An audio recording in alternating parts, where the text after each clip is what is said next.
இப்படியாக பெருமாளை தன் கூடாரத்தில் அமரச் செய்து தலைவாழை இலைப்படுத்தி தலைவாழை இலையை எதிரே போட்டு அந்த இலையிலே சீரக சம்பா என்று சொல்லக்கூடிய நெல்லை 1008 கிழமை என்று சொல்லக்கூடிய சீரக சம்பா நெல்லை குத்தி அது எப்படி குத்தணுமா? சிதறாமல் பதறாமல் கையாலேயே குத்தணும். வாயை கட்டிக்கணும், இச்சில அதில் படக்கூடாது. ஏன்? பெருமாளுக்கு படையல். இப்ப இருக்கக்கூடிய பெண்கள் அப்படி செய்வாங்களா எனக்கு தெரியல. அந்த காலத்துல பெண்கள வீட்டுக்கு தேவையான அரிசிய வீட்டில் இருக்கக்கூடிய உரத்துல குத்தி அதுலயும் இந்த தீபாவளி வந்தா கேட்டாலி நோன்பு இல்லையா, அந்த நோன்பு இருக்கக்கூடிய பெண்கள் அன்றைக்கு ஃபுல்லா எச்சில் கூட விழுங்கக்கூடாதான்.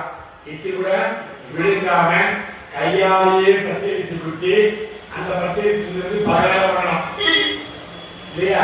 அதுபோல இங்கு பெருமாளுக்கு என்ன பண்ணலாம்? சிதறாமல் பதறாமல் பச்சரிசி கையினாலேயே குத்தி அப்படி குத்தி சிதறாமல் பதறாமல் பச்சரிசி குத்தி ஆவின் அதில் சேர்த்து எப்பேற்பட்டது இல்லையா?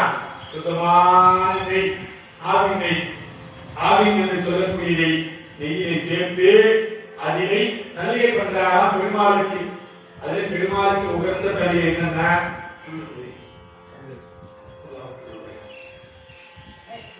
பெருமாளுக்கு பிடித்த தலிகை பாத்தீங்கன்னா கையெல்லாம் புளியோதரை ரொம்ப பேசலாம்.